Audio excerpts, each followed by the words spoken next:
ജേക്കർ വേൾഡിലേക്ക് എല്ലാവർക്കും സുസ്വാഗതം. എൻ്റെ ഈ മുഖത്ത് കാണുന്ന കുത്തുകളൊക്കെ ചിക്കൻ ബോക്സ് ഒന്ന് മാറിയതിൻ്റെയാണ്. ഞാൻ എല്ലാ വീഡിയോകളിലും അത് പറയുന്നുണ്ട്. കാരണം എന്താണെന്ന് വെച്ച് കഴിഞ്ഞാൽ എൻ്റെ മുഖം കണ്ട് പെട്ടെന്ന് പേടിക്കരുത് എന്ന് വിചാരിച്ചിട്ടാണ്. സോറി, വേറൊന്നും വിചാരിക്കരുത് പ്ലീസ്. നമ്മുടെ വിജയ് അണ്ണൻ ആളുടെ സ്വത്ത് വിവരങ്ങളൊക്കെ കൃത്യമായി വെളിപ്പെടുത്തിയിരിക്കുകയാണ്. 213.36 കോടി രൂപയാണ് അദ്ദേഹത്തിൻ്റെ കൈവശമുള്ളത്. ഇതുകൂടാതെ ഏകദേശം 519 കോടിയുടെ സ്വത്തുവകകളും അദ്ദേഹത്തിനുണ്ട്.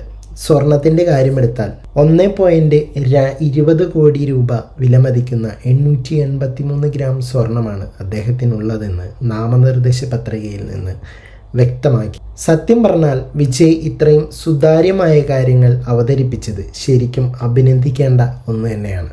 ഇപ്പോൾ നമ്മൾ ചില രാഷ്ട്രീയക്കാരെ കാണാറുണ്ട്. ഇപ്പോൾ ഇന്നാളെ തന്നെ ബാംഗ്ലൂരുള്ള തൻ്റെ 200 കോടിയുടെ ഒരു സംഭവം മറച്ചു വെച്ചിട്ടാണ് അയാൾ ഈ നാമനിർദ്ദേശ പത്രിക സമർപ്പിച്ചത്.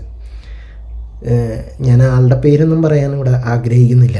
ഉള്ള സ്വത്തൊക്കെ മറച്ചു വയ്ക്കാൻ എന്തൊക്കെ കഷ്ടപ്പാടുകളാണ് ഇവർ കാണിച്ചു കൂട്ടുന്നത്. സ്വന്തം പേരിലുള്ള ലക്ഷറി ബാറുകളും ബംഗ്ലാവുകളും ഒക്കെ ബിനാമി പേരിലോ അല്ലെങ്കിൽ സ്വന്തം കമ്പനികളുടെ പേരിലോ ഒക്കെ ആയിട്ട് മാറ്റി വെറും പാവം ചമഞ്ഞ് നടക്കുന്ന എത്രയോ സ്ഥാനാർത്ഥികളെ നമ്മൾ കണ്ടിരിക്കുന്നു.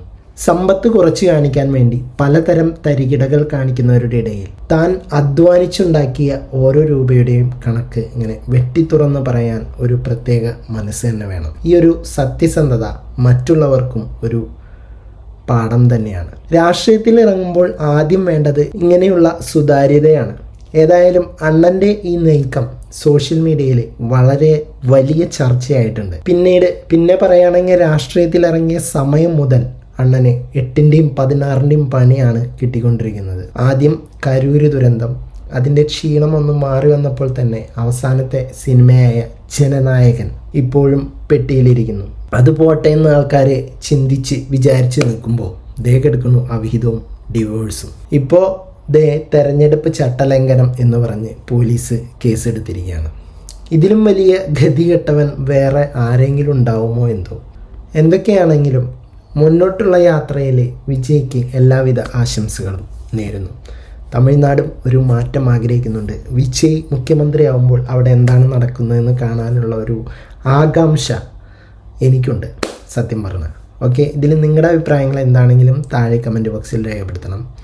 പോയി വരാം അടുത്തൊരു വീഡിയോയുമായിട്ട്.